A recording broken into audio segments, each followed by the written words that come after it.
ब्रज नीरज माँ अहर्निशम ने फिर करीने साप जो धन्य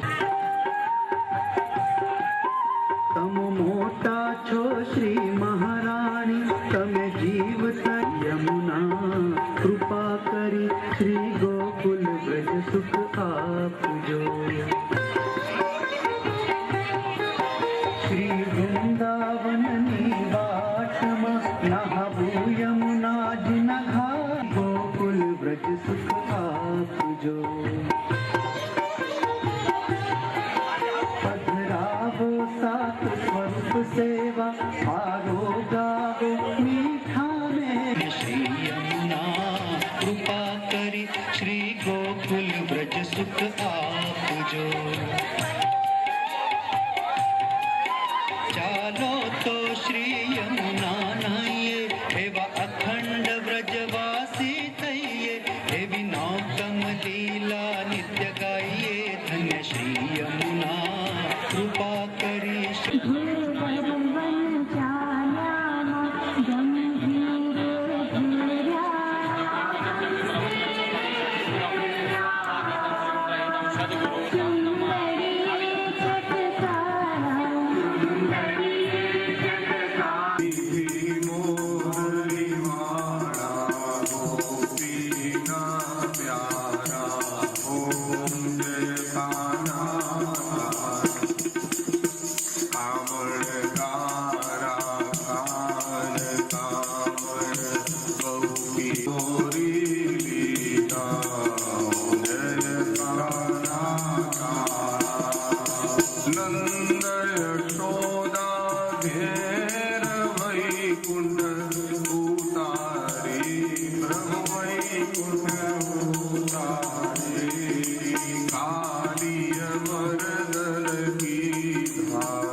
मोरली वाणा मोररिवा श्री राधे ना प्यारा ओम जय कान्हा कर्पूर गौरम करुणावतारम संसार सारम भुजगेन्द्रहारम सदा वसन्तं हृदयारविन्दे भवं भवानी सहितं नमामि मंगलम भगवान विष्णु मंगलम गरुड़ध्वज मंगलम पुंडरीकाक्ष मंगलाय तनोहरि सर्वमंगलमंगल्ये शिवे सर्वार्थसाधिके शरण्ये त्र्यंबके गौरी नारायणी नमोस्तुते बालकृष्ण लाल की जय। जलेन प्रदक्षिणीकृत्य पुष्पैः देवाभिवन्दनम् पदारविन्दं मुखारविन्दे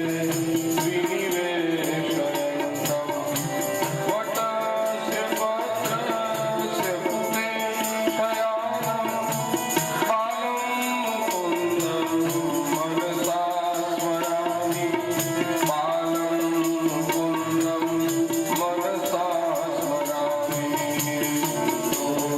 गोविन्द हरे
રૂકમણીજી સાથેના વિવાહ મનોરથની કથા આપણે શ્રવણ કરી અને વિવાહ મનોરથ પણ આપણે બધાએ માણ્યો.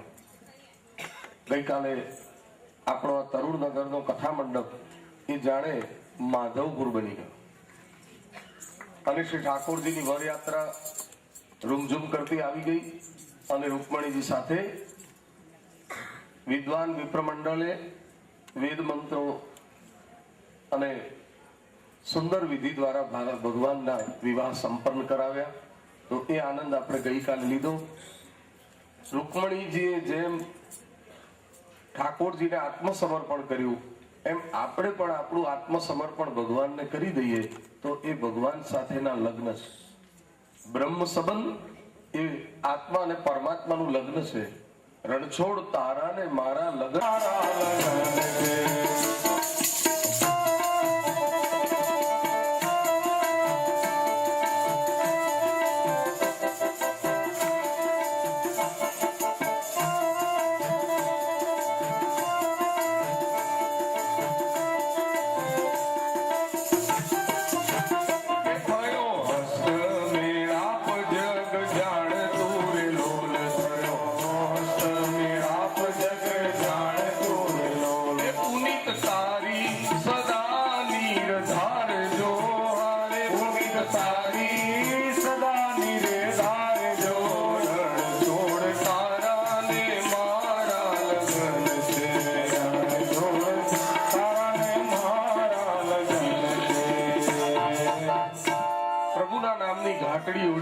તેથી રૂકમણીજીને જે આનંદ છે એ અપાર છે. ઓઢી રે ઓઢી નંદ કુંવરની ચુંદડી મારા વિઠ્ઠલ વરની ચુંદડી.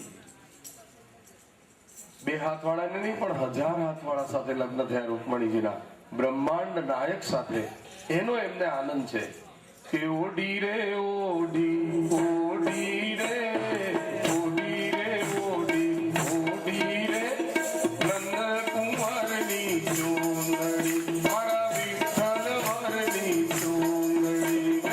ઓઢી રે ઓઢી ઓઢી રે ઓઢી રે ઓઢી ઓઢી રે નંદ કુંવરની ચુંદડી મારા વિઠ્ઠલ વરની ચુંદડી.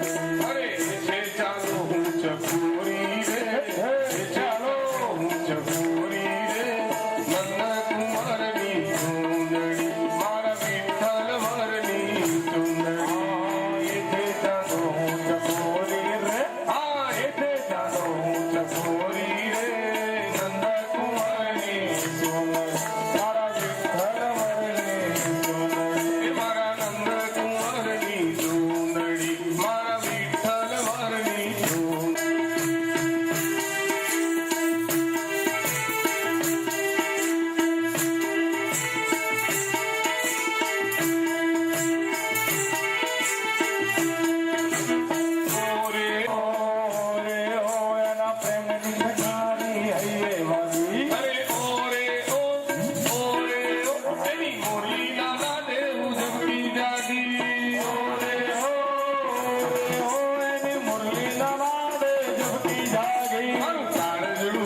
ચંદનમ સુલલિતમ કંઠે જ મુક્તાવલી. અને પછી શું કહ્યું છે? ગોપ સ્ત્રી પરિવેષ્ટિતો વિજયતે ગોપાલ ચૂડામણી. ગોપીઓથી ઘેરાયેલા પ્રભુ પરણમાં બેઠા છે. ગોપીઓએ અંતરપટ પકડ્યો છે અને આ રીતે ભગવાનના વિવાહ થયા છે. અને ખૂબ સુંદર રીતે આ વિવાહને બધાએ માણ્યા છે. દેવતાઓએ સાકર વર્ષા કરી છે.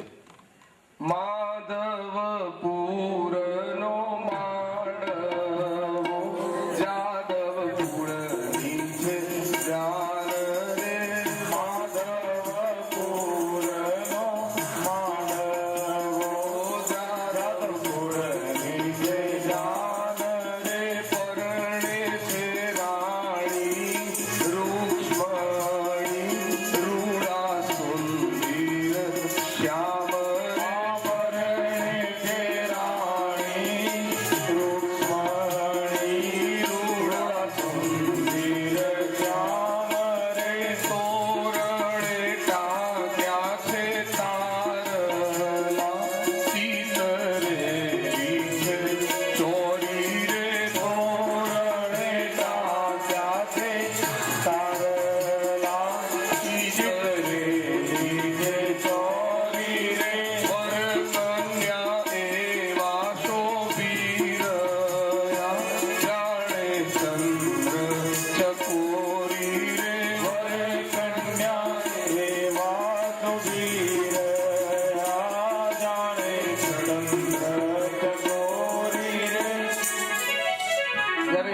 વિવાહ સંપન્ન થયા.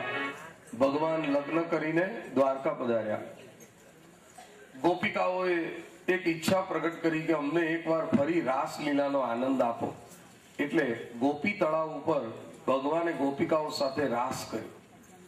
અને રાસલીલાનો આનંદ લીધા પછી ત્યાંથી ગોપિકાઓએ નિકુંજ પ્રવેશ કર્યો. એટલે ગોપી તળાવ અને ત્યાં ગોપીઓના શ્રી અંગની માટી બની ગઈ. એટલે એ માટીનું નામ ગોપી ચંદન પડ્યું. એ સ્થાનમાં બિરાજમાન થઈ અને શ્રી મહાપ્રભુજીએ ભાગવતનું પારાયણ કર્યું. એટલે ગોપી તળાવના પણ બેઠક છે.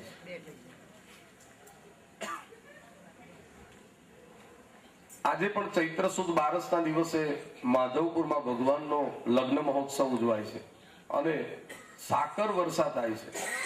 એ શુકરની સાકર લેવા માટે અનેક વૈષ્ણવ ત્યાં જતા હોય છે. તો એમાંથી ગીત બન્યું સાકર કેરા કરા પડ્યા સાહેલી.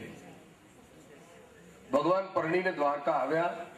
લક્ષ્મી નારાયણના યુગલ સ્વરૂપને આનંદ કરતા જોઈ અને દ્વારકાવાસીઓનો આનંદ સમાતો નથી. ભગવાનનો ગૃહસ્થાશ્રમ શરૂ થયો છે અને અગાઉ મહાદેવજીના ક્રોધમાં જે કામદેવ બળીને ભસ્મ થયેલો એ ભગવાન કૃષ્ણને ત્યાં દ્વાપર યુગની સમાપ્તિમાં આજે પુત્ર રૂપે પ્રગટ થયો છે. કામસ્તુ વાસુદેવાંશો. કામદેવ ભગવાન કૃષ્ણ વાસુદેવના અંશથી પુત્ર રૂપે જન્મ્યો. પુત્ર જન્મ થતા ભગવાનને ત્યાં જન્મોત્સવ થયો અને આ બાળકનું નામ રાખ્યું પ્રદ્યુમ્ન. પ્રદ્યુમ્નના જન્મ ઉત્સવમાં શ્રી નારદજી પધાર્યા.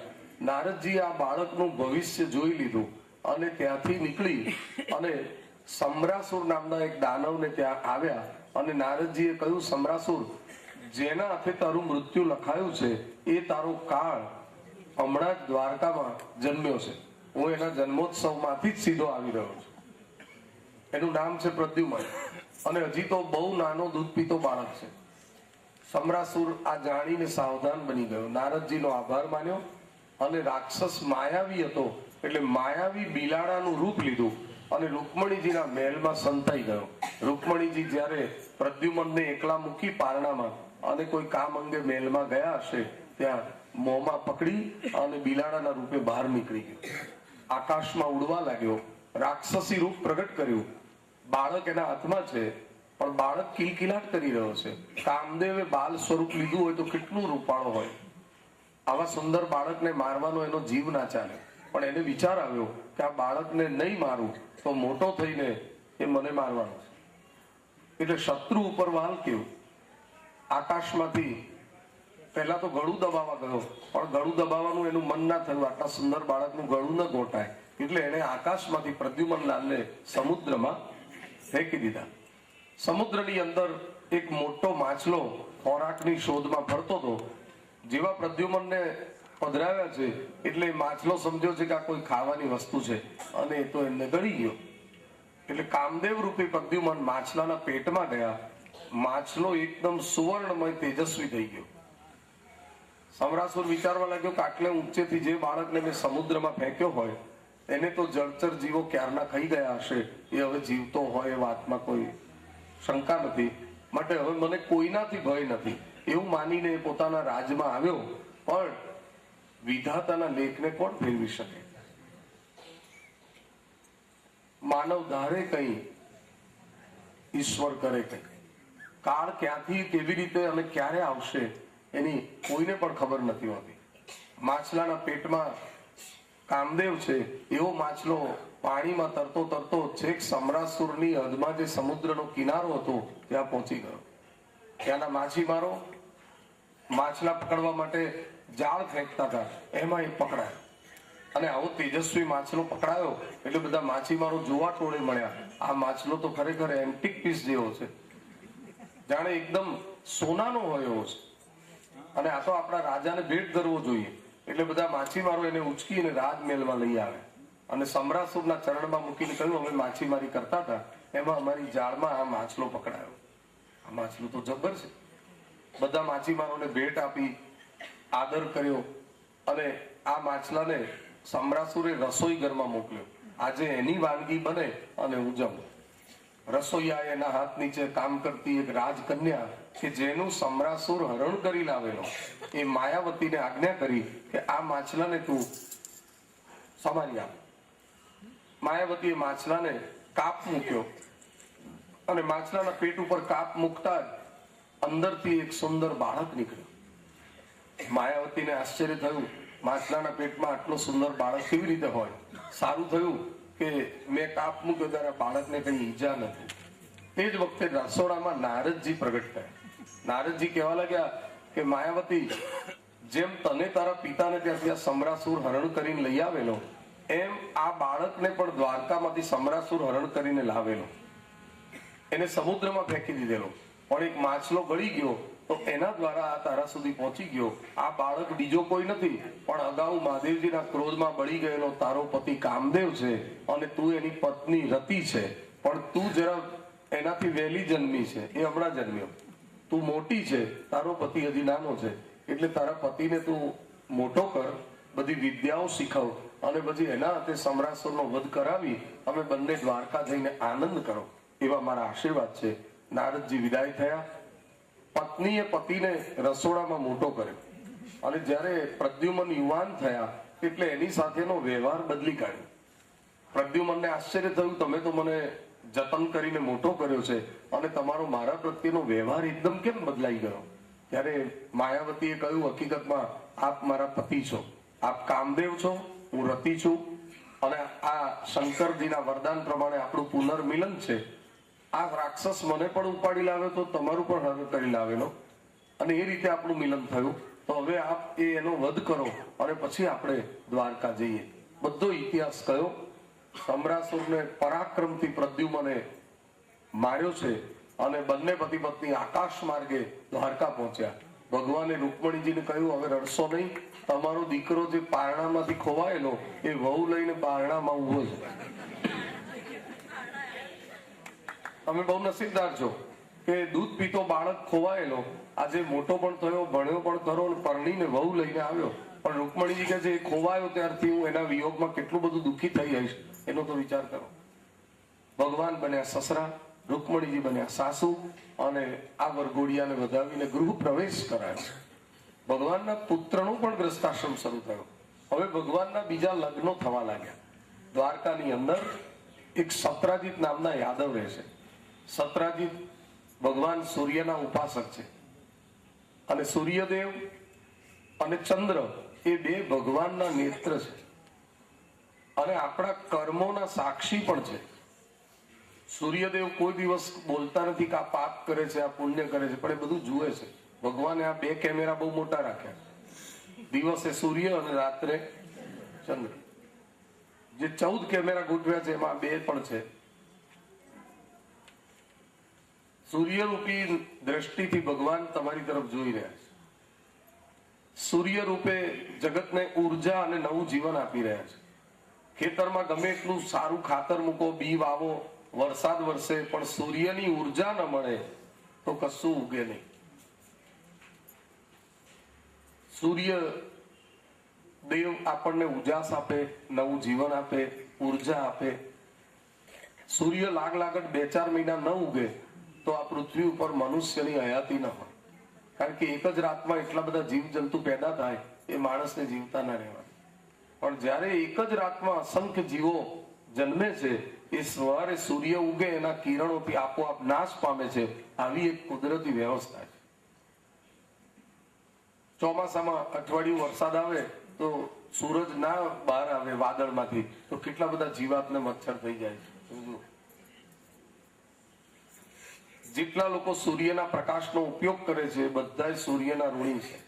ભગવાને કોઈ દિવસ સૂર્યનું લાઇટ બિલ કોઈના ઘર મોકલ્યું નથી. બાકી ઘરમાં તો એક યુનિટની ગણતરી થાય ઇલેક્ટ્રિસિટી દ્વારા. પણ જે મફતમાં મળે છે એનું માનવીને ગુણપાડ નથી. દરરોજ સૂર્યદેવને ઋષિ મુનિઓ જલ અર્પણ કરતા, એમની આરાધના કરતા, એક પગે ઉભા રહીને સૂર્યની સામે ગાયત્રી મહામંત્રના જાપ કરતા અને સૂર્યમાંથી એક દિવ્ય શક્તિને પ્રાપ્ત કરતા. સૂર્યનારાયણ પ્રત્યક્ષ પરમાત્મા છે. કોઈ એમના દર્શનની ઈચ્છા કરે કે ન કરે તો પણ એ દર્શન આપવા માટે આવે છે. સૂર્યનારાયણના રથને એકી સંખ્યાના 7 ઘોડા છે. કોઈ પણ રથને બેકી સંખ્યામાં જ ઘોડા હોય, પણ 7 ઘોડાનો રથ છે. અને એમના રથને માત્ર એક જ પૈડું છે. એમનો સારથી, જેનું નામ અરુણ છે, એને 2 પગ નથી. એના હાથમાં જીવતા સર્પની લગામ છે અને એ અરુણ સૂર્યનો રથ હાકે છે. સૂર્ય ઉગે એટલે આપણે કહે છે અરુણોદય થયો. દરરોજ સત્રાજીત સૂર્યદેવની ઉપાસના કરતા. એકવાર સૂર્યદેવ પ્રસન્ન થયા અને એમણે સત્રાજીતને પ્રસાદમાં એક સમંતક નામનો બહુમૂલ્ય મણિ આપ્યો અને કહ્યું કે આ મણિની આપ નિત્ય પૂજા કરશો તો પૂજાનું ફળ તો મળશે, પણ એમાંથી 8 જેટલું સોનું રોજ આપને પ્રાપ્ત થશે. આવો સુંદર મણિ ગળામાં પહેરી અને સત્રાજીત દ્વારકા આવ્યા. દ્વારકાની સભામાં બધાની આંખો અંજાઈ ગઈ કે આજે સૂર્યદેવ નીચે આવ્યા હોય એટલું બધું અજવાળું કેમ દેખાય. ત્યારે ભગવાને કહ્યું કે સૂર્યદેવ તો નથી આવ્યા, પણ આપણા સત્રાજીત સૂર્યદેવ પાસેથી સમંતક મણિ લઈને આવ્યા છે. આ મણિ ખૂબ તેજસ્વી હતો. ભગવાને સભામાં સત્રાજીતનું સન્માન કર્યું. દ્વારકાની મુખ્ય ગાદી ઉપર ઉગ્રસેન બેસતા હતા. બાજુના સિંહાસનમાં દ્વારકાધીશ બિરાજતા. મથુરાની અંદર મુખ્ય સિંહાસન ઉપર કૃષ્ણ બિરાજતા હતા, બાજુમાં ઉગ્રસેન બિરાજતા હતા. જેમ મથુરાની સકળ સંપત્તિ ઉગ્રસેને કૃષ્ણાર્પણ કરેલી, એમ દ્વારકાની સંપત્તિ ભગવાને કંસના પિતા ઉગ્રસેનને અર્પણ કરી. ઉગ્રસેન મહારાજને આ મણિ પહેરવાની ઈચ્છા થઈ. એમણે ભગવાનને કહ્યું કે આ મણિ મારે પહેરવો છે, એવી ઈચ્છા છે. એટલે ભગવાને સત્રાજીતને કહ્યું કે આ મણિ ઉગ્રસેન મહારાજને પહેરવો છે. જો તમારી ઈચ્છા હોય તો આ મણિને આપણા દ્વારકાની રાષ્ટ્રીય સંપત્તિ જાહેર કરી દો અને સત્રાજીતને ઉગ્રસેન મહારાજને આપી દો. પણ સત્રાજીતે કહ્યું ના, સૂર્યદેવ મારા ઈષ્ટદેવ અને એમનો આપેલો આ પ્રસાદ, એટલે રોજ મારે પૂજા કરવાનો નિયમ એનો, એટલે મારે રોજ પૂજા કરવાની. કઈ વાંધો નહીં, તમારો મણિ છે, તમારી ઈચ્છા છે. સત્રાજીત ઘેર ગયા. નિત્ય આ મણિની પૂજા કરવા લાગ્યા. રોજ પૂજા કરે એટલે એમાંથી 8 સોનું નીકળે. 1 ભારનો અર્થ થાય છે 20 તોલા સોનું. 8 નો અર્થ થાય 160 તોલા રોજ સોનું એમાંથી નીકળે. દ્વારકા સોનાની જ હોય ને. રોજ 8 સોનું નીકળે એમાંથી. એક દિવસ આ સત્રાજીતનો એક નાનો ભાઈ હતો પ્રસેન. એણે પોતાના મોટા ભાઈને કહ્યું કે આ મણિ મારે પહેરવો છે, તો મને પહેરવા ના આપો.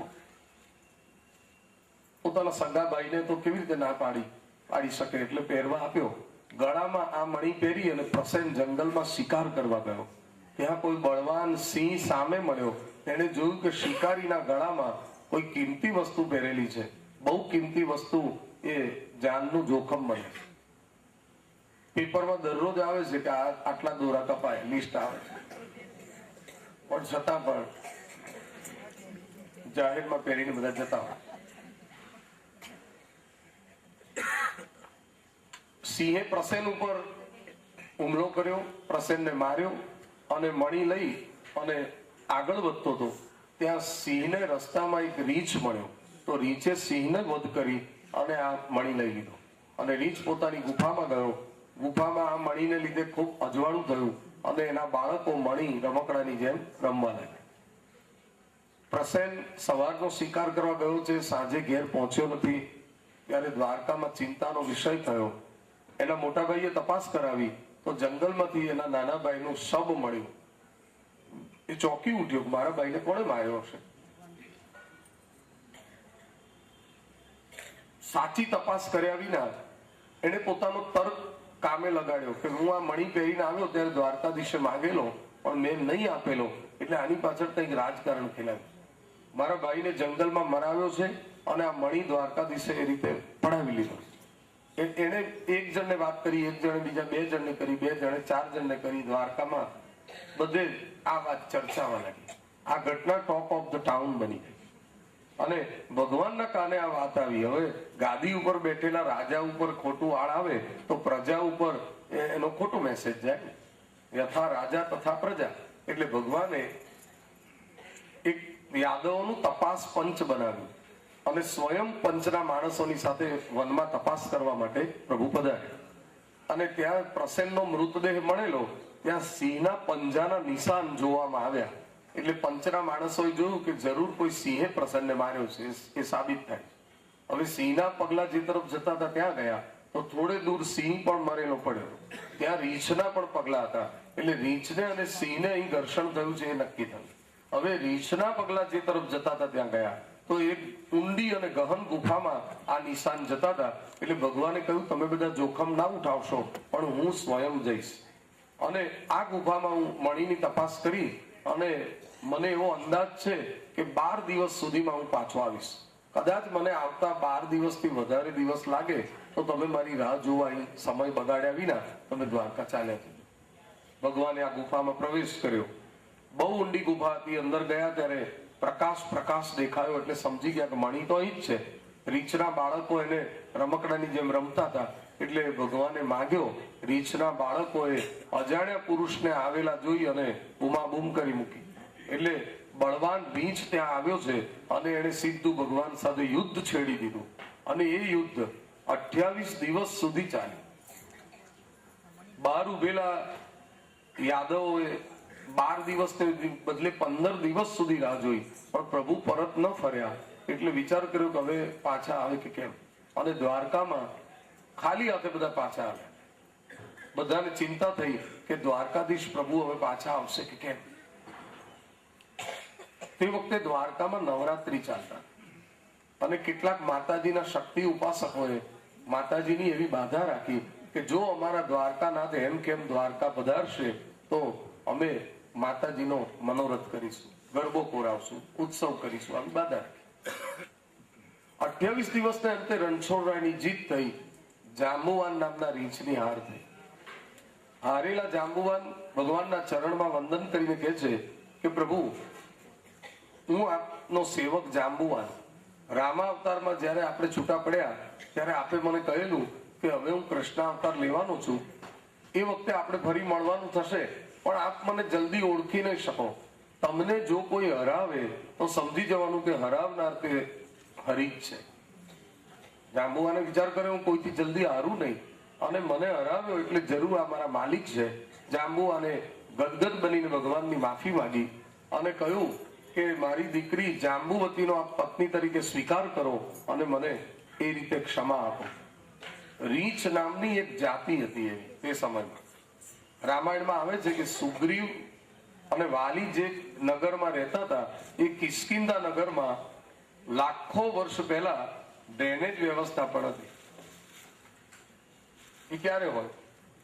એવી એક જાતિ હતી. જાંબુવાન બહુ લાંબુ જીવેલા. એ વાનરોને કહેતા હતા રામ રાવણ યુદ્ધ વખતે કે મેં સમુદ્ર અને મીઠા જળ વાળો પણ જોયેલો છે. મેં શંકર ભગવાનને સફેદ કંઠવાળા પણ જોયેલા, અને મેં મોટા મોટા પર્વતોને પાંખોથી ઉડતા જોયા. બધા પર્વતો ઉડતા હતા, ગમે ત્યાં વસ્તી ઉપર પડતા હતા, એટલે ઇન્દ્ર મહારાજે પર્વતોની પાંખો વજ્રથી દૂર કરેલી. પણ એમાં મેનાક નામનો પર્વત ઇન્દ્ર મહારાજની નજર ચુકાવીને સમુદ્રમાં સંતાઈ ગયેલો. એટલે જ્યારે હનુમાનજી સંજીવની લેવા ગયા ત્યારે પોતાની પાંખો પફડાવતો બહાર આવ્યો સમુદ્રમાં. એટલે પર્વતોને પાંખો પણ જોયેલી. જાંબુવાન બહુ લાંબુ જીવેલા. આજે ભગવાનની ક્ષમા માંગી. ભગવાને વિચાર કર્યો કે મણી તો મને આપે જ છે પાછો, પણ એમની દીકરી પણ આપે છે. બહાર કદાચ પંચના માણસો નહીં ઉભા હોય તો દ્વારકાની અંદર આ મણી સાથે મારે કોઈ સાક્ષી તો રજૂ કરવા પડશે. એટલે સાક્ષી તરીકે એઝ અ વિટનેસ આ કામ લાગશે જાંબુવતી. એટલે જાંબુવતીને લીધા, મણી પણ લીધો. અને ભગવાન આજે 30 દિવસ પછી પાછા આવ્યા, અને ભગવાનને એમખેમ આવેલા જોયા એટલે બધાને હાશ થઈ.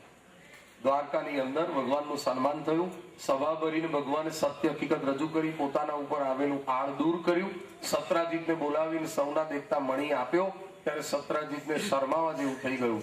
એટલે વગર વિચારે ખોટી વાતને પ્રોત્સાહન આપીને આગળ વધારવી નહીં. વાયુને નળિયું કસ્યું, એ જોઈને કૂતરું ભસ્યું. કોઈ કહે મેં દીઠો ચોર, થઈ ગયો ત્યાં તો સોર બકો. વાત કઈ જ ના. એકવાર અકબર બાદશાહ એવું અને બિરબલ બેઠેલા, એમાં બિરબલ એવું બોલી ગયો કે ઘણા બહેનો એવા હોય છે કે પાણીમાં ભડકો કરી બતાવે. પાણીમાં ભડકો. એટલે બિરબલે કહ્યું કે મારો કહેવાનો ભાવાર્થ કે ના હોય ત્યાંથી કંઈક આમ નવા સમાચાર ઉભા કરશે. એવું કેવી રીતે બને? તો કે કોઈક દિવસ તમને હું અનુભવ કરાવી દઈશ. એક દિવસ અકબર બાદશાહની આજ્ઞા લઈને બિરબલે દિલ્હીમાં જાહેરાત કરી કે દિલ્હી નગરની બધી જ બહેનોએ ચાંદની ચોકમાં બપોરે 12 વાગે ભેગા થવું. આખા દિલ્હીમાં ઢંઢેરો કર્યો એટલે દિલ્હીની બધી સ્ત્રીઓ ચાંદની ચોકમાં ભેગી થઈ.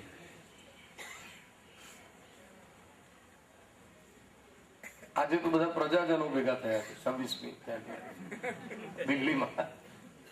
કોઈ વિદેશી મહેમાનો પણ આવ્યા હશે. તો એટલા બધા બહેનો ભેગા થયા ચાંદની ચોકમાં, ના પૂછો વાત. અને અકબર ને બિરબલ દૂર બેઠેલા. હવે અકબર કહે છે હવે શું થશે? અરે થોડીક વારમાં કંઈક નવા જૂની થશે. ખાલી એમ કે હા એમ થશે શૂન્યમાંથી. થોડીક વાર બેઠા, એમાં બન્યું એવું કે એકદમ બધા બહેનો ઉભા થઈને કોઈ ગુજરી ગયું હોય એમ ધડાધડ છીકડીના હડાકે રાજ્યા ગાવા લાગ્યા. અને બધા આવું કરવા માંડ્યા. એટલે પછી બિરબલે કહ્યું કે થયું નવા જૂની કઈ. પણ આ કેવી રીતે આ બધું થયું? દે ધનાધન, વસ્તારી ને વગર વસ્તારી ને બધું ચાલે ગાવાનું. અને એમાં એકદમ બિરબલે ઉભા થઈને જે બેન ખૂણા ઉપર હતા એક બેનને બોલાયા કે એકદમ શું થયું? તમે બધા શાંતિથી બેઠેલા ચાંદની ચોકમાં અને આ થયું શું? તો એ બેન કે છે કે જુઓ ને આ બાદશાહનો દીકરો એકનો એક ગુજરી ગયો. કેવી રીતે? કોણે કહ્યું તમને? ત્યાં બાજુવાળા બેને કહ્યું. બાજુવાળા બેનને પૂછ્યું કે મને મારી બાજુવાળા બેને કહ્યું. એમ કરતા કરતા કરતા જે ચાંદની ચોકમાં વચ્ચોવચ્ચ જે બહેનો ઉભી હતી ત્યાં સુધી બિરબલ પહોંચ્યા. બિરબલે છેક જે બેને આ વાત જાહેર કરી હતી એમને મળ્યા કે બેન તમે કહ્યું તું આવું? તો કે છે મારી બાજુમાં બેઠા એ બેને. પાછું એ બેનને પૂછ્યું તમે કહ્યું તું? તો કે છે મેં એવું કહ્યું જ નથી, પણ અમે બધા અહીં બેઠા હતા, એમાં મારા પતિ હમણાં જ ગુજરી ગયા થોડા વખત પહેલા, એટલે મેં મુંડન કરાવ્યું છે માથે. કરાવ એટલે અહીં હું બેઠી હતી અને ઉપરથી આ વડનું ઝાડ છે એમાંથી એક મોટો પાકેલો ટેટો મારા માથે પડ્યો. એટલા જોરથી પડ્યો કે મને માથામાં વારની એટલે વાગ્યો. અને વાગ્યો એટલે મારા મોંમાંથી આમ ચીસ નીકળી ગઈ. એટલે બાજુવાળા બેને પૂછ્યું કે તમને શું થયું? એટલે મેં કહ્યું કે ટેટો પડ્યો. હવે એમને કાનની તકલીફ હશે એટલે એમણે સાંભળ્યું કે બેટો મળ્યો. મેં કહ્યું ટેટો પડ્યો, એમણે સાંભળ્યું બેટો મળ્યો. અને એમાંથી એમણે પછી બીજા બેનને કહ્યું હશે, બીજા બેનને કહ્યું હશે. એમાંથી આ વાત થયેલી કે અમુક બહેનો જબરા હતા કે હવે કે બાદશાહનો બેટો ગુજરી ગયો હોય તો આપણને કઈ એમ બોલાયા છે શોભા કરવા, થઈ જાવ બંધ કરી દો ચાલુ કાર્યક્રમ. અને આ તો શરૂ થઈ ગયું. એકવાર એક જણને ત્યાં કોઈ ગામડે ગુજરી ગયેલું. હવે વટ વ્યવહારે તો જવું પડે ને. વ્યવસાયમાં.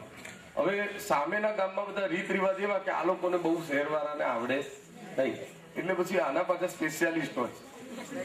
એટલે એમને મળ્યા અને મળીને કહ્યું કે આપણે ફલાણા ગામમાં જવાનું છે અને ત્યાં આ બધો કાર્યક્રમ કરવાનો છે, તો તમે શું ચાર્જ લેશો? તો કે છે હું 1 રૂપિયો લઈશ, હું રડીશ, બધાને રડાવી દઈશ, 1 રૂપિયો થશે.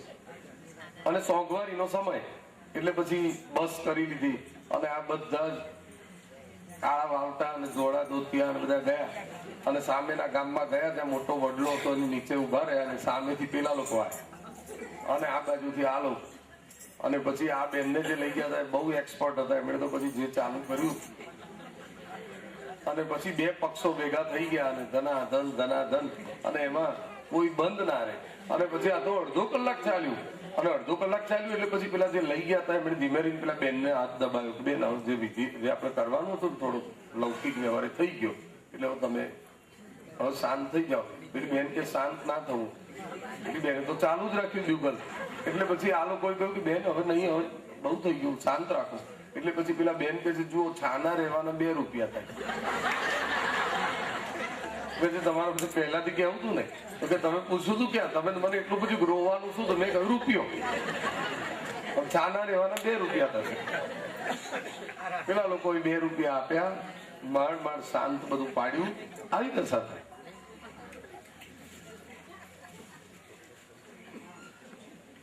દ્વારકાની અંદર ભગવાનના પધારવાથી સૌને આનંદ થઈ ગયો. દ્વારકાધીશ એમ કેમ આવી ગયા, બધાએ માતાજીની બાધા પૂરી કરી, માં જગદંબાને યાદ કર્યા. તો આપણે પણ ઉમિયા માને યાદ કરી લઈએ, કુળદેવીને. સિદ્ધપુર બાજુ એકવાર 33 કરોડ દેવો જે છે એમાંથી કોઈ દેવને ત્યાં લગ્ન હતા અને લગ્ન રાખેલા સિદ્ધપુરમાં. એટલે બધા દેવોને લગ્નમાં તો જવું પડે, એટલે મહાદેવજી, પાર્વતીજી બધા દેવો દેવીઓ જાય છે. બહુ લાંબી જાન નીકળેલી સિદ્ધપુર જવા. બધા આવ્યા હતા સ્વર્ગમાંથી, પણ અમુક થોડાક કિલોમીટર દૂર બધા સ્વર્ગમાંથી ઉતર્યા નથી. કોઈ લગ્નનો હોલ હોય બહારગામ તો આપણે થોડેક દૂર ઉભા રાખીને પછી બેન્ડ બોલાવીએ જઈએ, એવી રીતે આ બધા ગયા લગ્નમાં. એમાં શું થયું કે પાર્વતીજી હતા ને એ એમની કેળમાં ગણપતિજી તેડે, ગણપતિજી થાકી ગયા ચાલતા ચાલતા. પાર્વતીજીને પ્રેક્ટિસ નહીં બહુ ચાલવાની, આ તો બહુ લાંબુ ચાલવાનું હતું જાનમાં. એટલે પછી એ થાકી ગયા, ગણપતિ એ થાકી ગયા. એટલે ગણપતિ તો નાનકડું બાળક, એટલે પછી પાર્વતીજીએ કહ્યું કે થોડી વાર ઠેરો થાય. અને થોડીક વાર ગણપતિજીને ત્યાં પધરાયા એટલે ત્યાં ગણપતિનું એક સ્થાન બની ગયું. એ મહેસાણા પાસે ઊંઝા પાસે આવેલું અઈઠોર ગામ. અહીં ઠેરો એમાંથી નામ પડ્યું અઈઠોર. અને પાર્વતીજીને પણ પુત્રને લીધે રોકાવું પડ્યું એટલે ઊંઝામાં પાર્વતીજીનું પણ સ્થાન બની ગયું.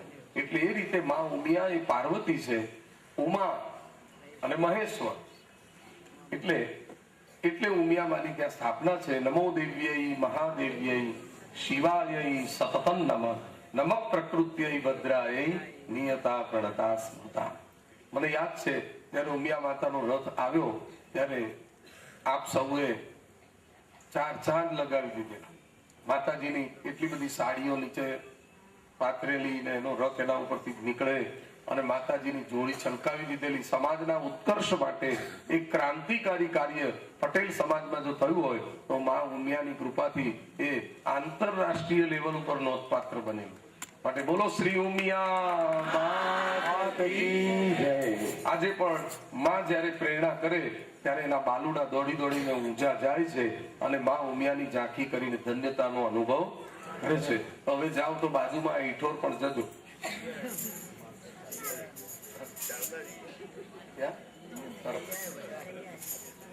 વાહ રે વાહ મારી ઉમિયા, વાહ રે વાહ ઉમિયા, વાહ રે વાહ મારી ઉમિયા, વાહ રે વાહ મારી ઉમિયા.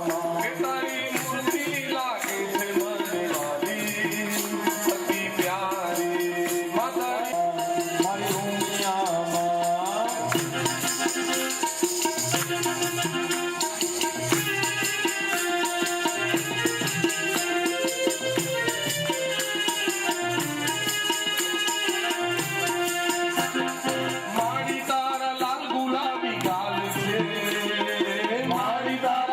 ગુલાબી ગાલ છે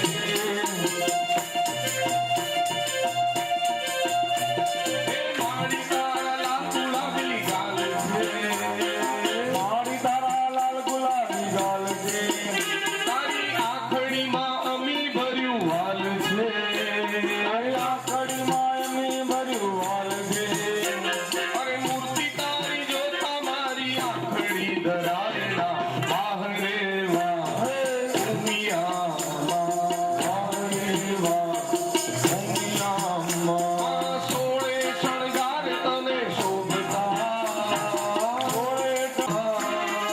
સોળે શણગાર મને શોભતા અરે ભક્તો જયકાર તારો બોલતા ભક્તો જયકાર તારો બોલતા અરે દારી દારી નિરખું તો નહીં વાહ રે વાહ મારી ઉમિયામાં ઉમિયામાં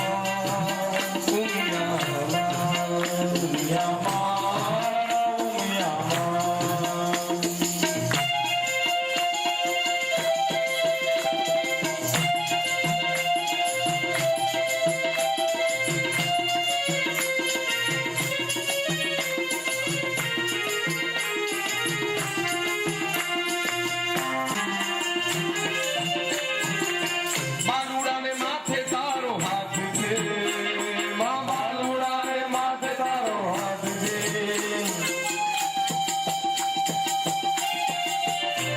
માં બાલુડાને માથે તારો હાથ છે બાલુડાને માથે તારો સાથ છે ડગલે ને પગલે તારો સાથ છે અરે હે તો ભર્યા હૈયે કદી વાલ ઓછું થાય ના વાહ રે વાહ મારી ઉમિયામાં વાહ રે વાહ મારી ઉમિયામાં મા ચરણોની ભક્તિ મને આપજે તારા ચરણોની ભક્તિ મને આપજે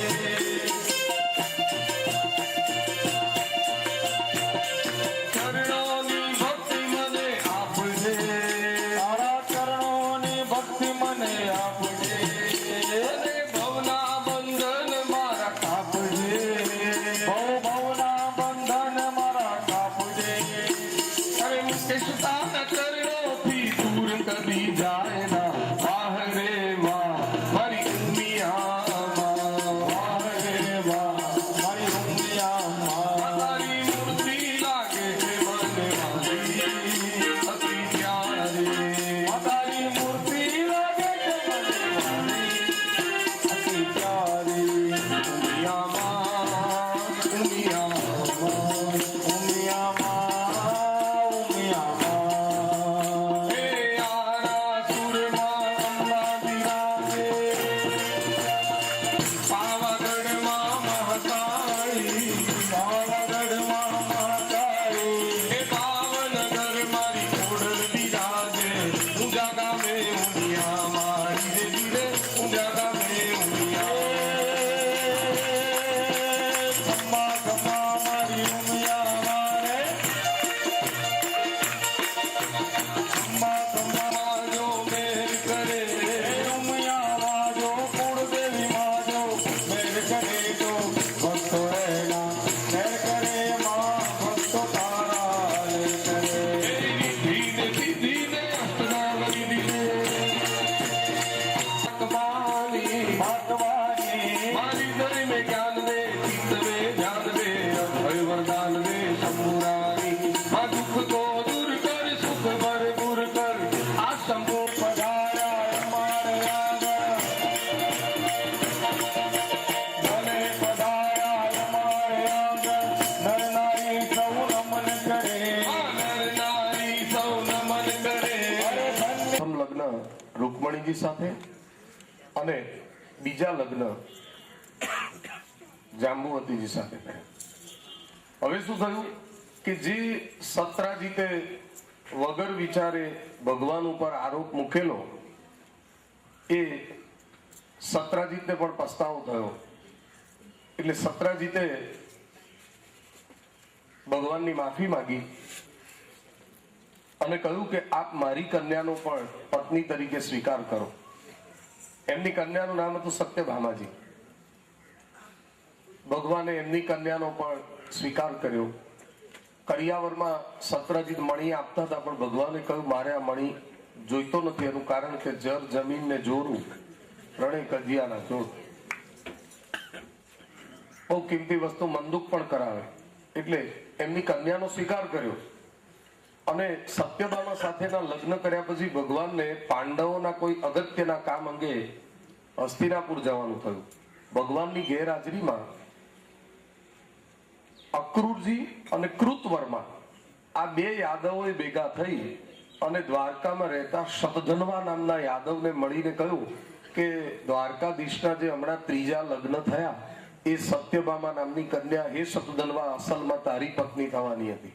કારણ કે નાનપણમાં તારી સાથે સત્યભામાનું સત્રાજીતે સગપાણ કરી રાખેલું, પણ આ મણી ચોરવાનો આરોપ આવ્યો અને એમાં સત્રાજીતને પસ્તાવું પડ્યું. એટલે એને માફી માંગી અને જે તારી સાથે પરણાવવાની હતી એ કન્યા તારી સાથેનું સગપણ તોડી અને બારોબાર દ્વારકાધીશ સાથે જોડીને એને પરણાવી દીધી. આમાં તારું અપમાન થયું છે, તારું નાક કપાયું છે. સતધનવાને તો અપમાન જેવું લાગ્યું. મારી ભાવિ પત્ની હતી એ બારોબાર દ્વારકાધીશને આપી દીધી. હવે હું આ સત્રાજીતને નહીં છોડ. ભગવાન તો હસ્તિનાપુર છે. એક દિવસ રાત્રિના સમયે તલવાર લઈ અને સતધનવા ભગવાનના સસરા સત્રાજીતના મહેલમાં ગયો અને સુતેલા સત્રાજીતનું તલવારથી ધડ મસ્તક જુદું કરી દીધું. અને જે મણી હતો એ લઈને ભાગી છૂટ્યો. પણ મણી એટલો બધો તેજસ્વી કે સંતાડવો ક્યાં. એટલે એણે પહેલા કૃતવર્માને કહ્યું કે તું આ મણી તારી પાસે રાખીશ તો હું ક્યાંક જઈને સંતાઈ જઉં. એને કહ્યું હું ના રાખું, આ તો બહુ તેજસ્વી છે, પકડાઈ જવાય. ત્યારે અક્રૂરજીને કહ્યું કે તમે આ મણી રાખશો. અક્રૂરજીને તે વખતે કાશી જવું હતું, એટલે એમણે કહ્યું કે હું રાખીશ. લઈને સીધા કાશી જવા ઉપડી ગયા.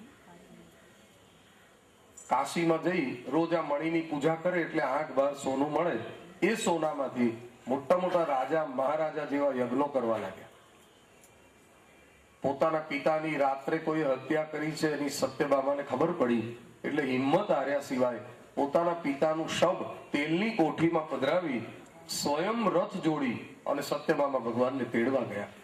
અને ભગવાનને તેડીને દ્વારકા લાવ્યા. ભગવાને એમના સસરાની હત્યાની તપાસ કરાવી અને એમના અગ્નિ સંસ્કાર કરાવ્યા. તપાસમાં હત્યારાનું નામ આવ્યું સતધન્વા.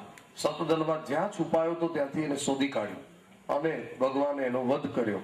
પણ વધ કરતા પહેલા ભગવાને પૂછ્યું નહીં કે આ મણી તે કોને આપ્યો છે. મણી એની પાસે હતો, સતધન્વા પાસે. હવે મણી તો એના મહેલમાંથી ક્યાંયથી મળ્યો નહીં. દ્વારકાના લોકોએ ખોટી વાત ફરીથી ઉડાડી કે સતધન્વા જ સત્રાજીતને મારીને મણી લઈને ભાગ્યો હતો, એટલે આ મણી સતધન્વા પાસેથી દ્વારકાધીશને મળ્યો હશે પણ એમણે છુપાવી રાખ્યો. ફરીથી આળ આવ્યું. ભગવાને તપાસનો દોર આગળ વધાર્યો ત્યારે ખબર પડી કે અક્રૂર કાકા દ્વારકામાં નથી પણ કાશીમાં મોટા રાજા મહારાજાઓ જેટલો ખર્ચ કરી અને યજ્ઞો કરે છે. એટલે ભગવાનને મગજમાં બેસી ગયું કે આ મણી ચોક્કસ ત્યાં જ હોવો જોઈએ. સેવકોને કાશી મોકલ્યા, અક્રૂર કાકાને તેડાવ્યા અને ભગવાને પૂછ્યું કે શું આ મણી તમારી પાસે છે? તો કે છે હા, હું તો ચિઠ્ઠી